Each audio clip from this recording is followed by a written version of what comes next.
Max 929 FM presenta Raqueteando, el magazine del tenis regional y nacional, con Héctor Toby Correa y el profesor Ángel Pérez. Raqueteando. Bien, amigos, estamos de regreso en su programa Raqueteando, cuando son las 4:25 minutos de la tarde. Vamos a dar inicio a este partido australiano. Dejamos tú y yo de estar peloteando e invitamos a nuestro invitado del día de hoy. A Joseph. Lo dejo contigo allí mientras yo voy a cambiar la raqueta. Bueno, Joseph, bienvenido a tu casa, Raqueteando.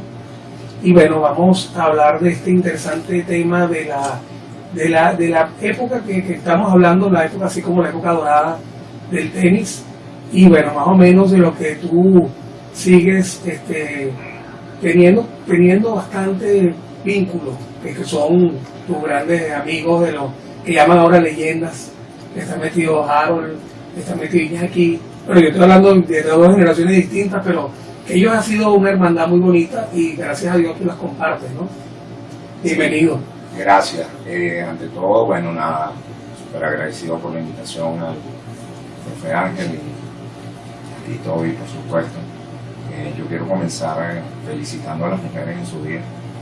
Creo que es un decreto que bien merecido para ellas. Y bueno, nada, aquí mientras están en lo que llaman en la radio negro y los comerciales y esas cosas, nosotros aquí estudiando un poco, yo muy complacido, porque aquí vamos a hablar de eso que tanto nos encanta, como lo es el mundo del tenis. Antes de decir leyenda, somos unas historietas, obvio. No, y fíjate que Toby separa a Harold de Iñaki. Son juntos, creo que se llevan un año. No, hay promedio de Iñaki tiene hoy día 60 y va a cumplir 65 años. Nosotros somos de una generación. No, porque 57. nosotros somos 60. Lo que pasa es que en esa época nos mezclábamos mucho en lo que eran los engaños, por lo menos, sí. Y en los torneos abiertos también podíamos coincidir, independientemente de las edades que tuviésemos. Promedio de 3, 4 años y a veces nos encontrábamos. Tú veías un Valero Bochito enfrentándose de repente a Pablaza, pero a los muchachos que estaban en ese momento medio comenzando. Y un Carlos Claverí lo vi jugando muchas veces contra un Maxi Jiménez aquí en la Copa de Tecuén. Sí, bueno, o en Multinacional de Seguros. Pero es que ya ellos, por razones de ser ya los torneos abiertos y del ranking nacional, ya tenías que enfrentarlos. Pues. Aquí hay algo muy interesante, porque hablando aquí con Joseph me dice que comenzó en el Club Hípico y que su primer profesor fue Otto Sarquín. Entonces estábamos allí sacando cuentas y yo digo, no, esto es 77, 78 mínimo, porque yo era recoger pelota de Otto. O sea, cuando ya entró Otto a la clase, su recoger pelota fui yo, porque ya yo venía de estando allí del club, porque antes los recoge pelota no los contrataban los profesores. Los que coge pelota éramos empleados de los clubes igual que los profesores. Correcto. O sea, no en forma independiente como ahora, sino que uno era empleado por nómina de 15 y último de los clubes. Entonces, por allí estábamos conversando y bueno, llegamos a cosas bien interesantes que él va a seguir, porque él dice que comenzó allí y después se fue a Caracas, entonces tiene más cuentos. No, bueno, sí, es como tú lo dices, pero yo creo que en ese momento más que recoger pelota, todos éramos recoger pelota. Porque hoy día, sabes que cuando uno está ese respeto hacia el profesor, siempre se inculcó y era parte importante cuando recibías la clase. Entonces tú, si debo recordar, entonces tú eras parte también de esa camada que recibíamos clases. Yo creo que la única diferencia hoy día de recoger pelota, que en aquella época, te debes recordar, la hacíamos con los tubos. Entonces era más fácil y éramos menos flojos. Bueno, yo también tenía ya la cesta. Yo tuve la cesta porque Otto la trajo en aquel momento, la cestilla, para los recogedores pasados. ¿Tú sabes dónde sí se sufría mucho? Secando la cancha. Bueno, tú sabes que ahí en las canchas del Club Hípico, yo no llegué en la época, bueno, obviamente tenía 7 años en ese momento. Esas canchas eran canchas duras, cemento, pero aquí se manejaba mucho a nivel nacional lo que era el Polo Sol. Entonces yo recuerdo por lo menos en el estado Carabobo, cuando teníamos esa fiebre de querer jugar tenis, que dormíamos con una raqueta.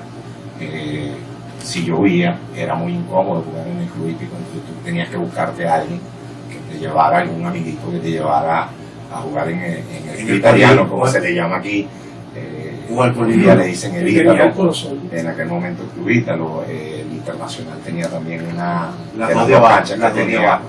eran las dos canchas también de Polo Sol, y el polígono Estivo también tenía Y Polo el Sol. hogar hispano tenía También una O sea cancha. que el Polo Sol al vencerse, ya los polos, ya no había drenaje, Bueno, sino más bien era un es patriarca. lo que hemos hablado de las canchas de arcilla.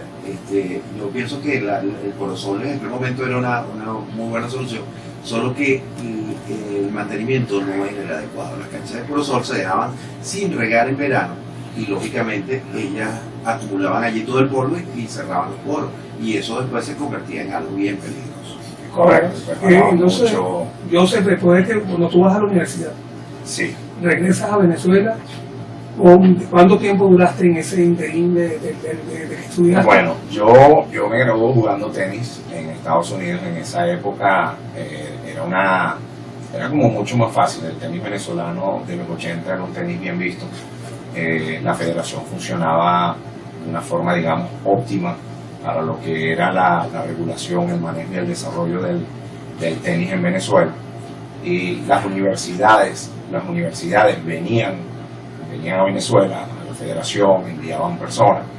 Y bueno, obviamente al tú permanecer estando bien en el ranking, yo me atrevo a decir incluso a veces personas con ranking 15, ranking 20 nacional y esas cosas, sino no para meter y estancarnos en los 10 primeros, se daba mucho más fácil, por decirlo así, esa oportunidad de ir a estudiar afuera. Toda esta camada de nosotros fuimos algunos, yo creo que muchos que no se fueron. El caso, por ejemplo, aquí el profe Damián Bielopolsky, que también había un gran jugador de tenis del estado Carabobo, también gran amigo. Bueno, él estudiaba medicina. Sí, Hoy día- Damián no lo hizo por esa razón, porque Exactamente.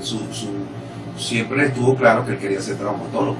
Y paradójicamente sufre las rodillas muchísimo por Sí, corpulencia también. Bueno, lo tenemos ahí a veces medio jugando padre. Entonces, eso, cuando tú tienes ese síndrome, yo jugué por lo menos desde los 7 hasta los 21 años que terminó la universidad, ahí viene en tu vida el aspecto laboral.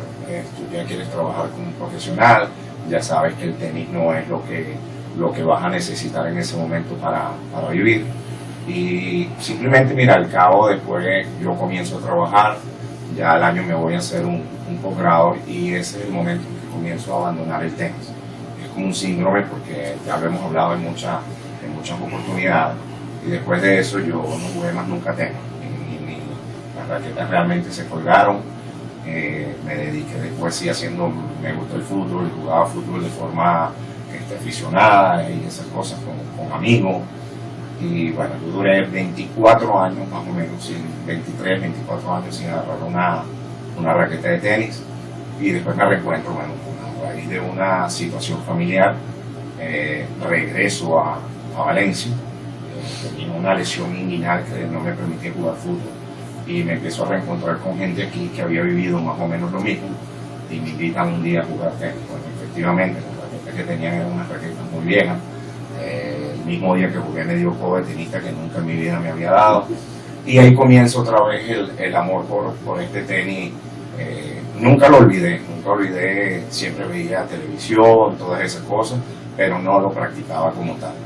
Después me reencontré con eso, me comienzo a reencontrar con amigos, por lo menos en lo que era el estado Carabobo, unos 35, 37 años que yo no venía para acá, ya todos éramos un poco mayores, algunos que no jugaban, preguntaba por otros, no sabíamos ni siquiera dónde estaban, pero había muchos que estaban acá.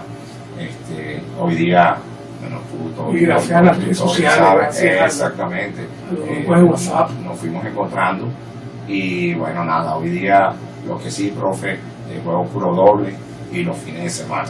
El físico no da, me dicen para jugar single, y de verdad que Ahora yo me sé- es Ahora, imposible. hay una cosita, yo quisiera que nos hablara de esa etapa, después que te vas de Valencia, que me hablaste que Otto fue tu primer entrenador y todas las cosas, pero que después te vas y desarrollas tu tenis en el estado Miranda, un estado nada fácil para uno desarrollarse como jugador, porque uno habla, no, los mejores jugadores son de Caracas, no, en aquella época los mejores jugadores eran en el estado Miranda, o sea, también el club, Sí, era toda esa camada. en esa época, para que tú veas, no existía todavía lo que es la sede de la federación. La federación funcionaba en un tráiler que estaba como a 2 cuadras ahí en los Palos Grandes del Altamira. No estaba el Santa Rosa de Lima. No, el Santa Rosa viene su 40 inauguración años. en el 83 cuando los Juegos Nacionales, El cuando los Juegos Panamericanos, Panamericanos. Copano 83. Sí, era presidente. Igual que Mampote, el de bowling y todo lo. Era presidente en ese momento Carlos Alberto Plaza.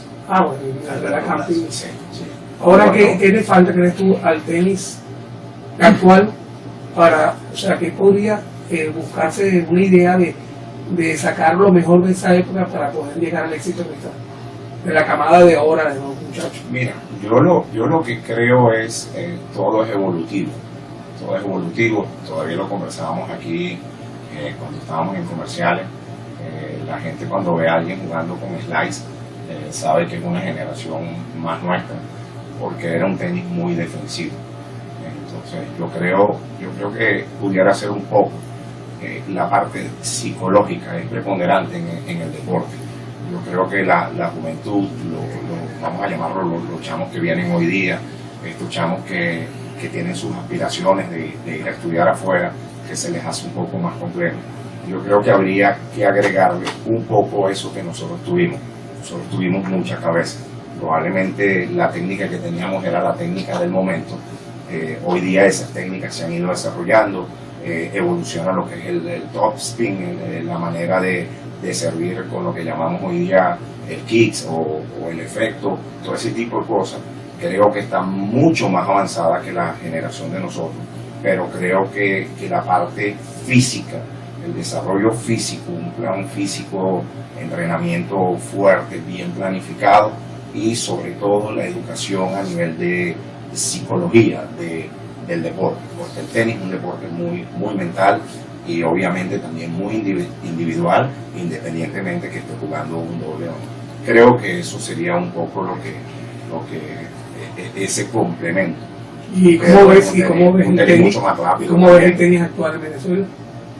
Bueno, fíjate, ahí sí, Sí, que te queden algo. nosotros no podemos criticar ni cuestionar, ni vamos a entrar en diatribos de los entes que regulan el deporte como tal.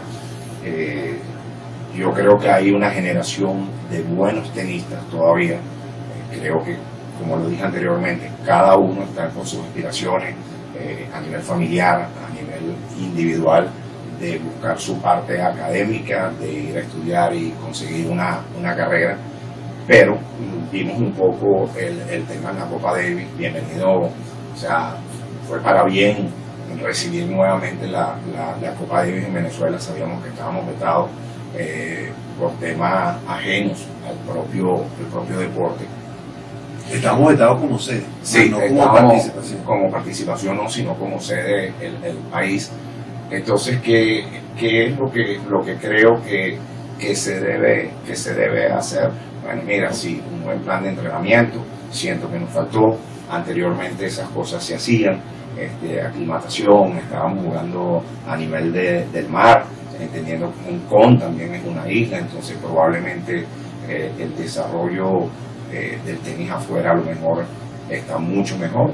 Creo que sería eso, un poco más de ese rendimiento físico para llevar a los atletas realmente a este tipo de competencias que son de alto rendimiento.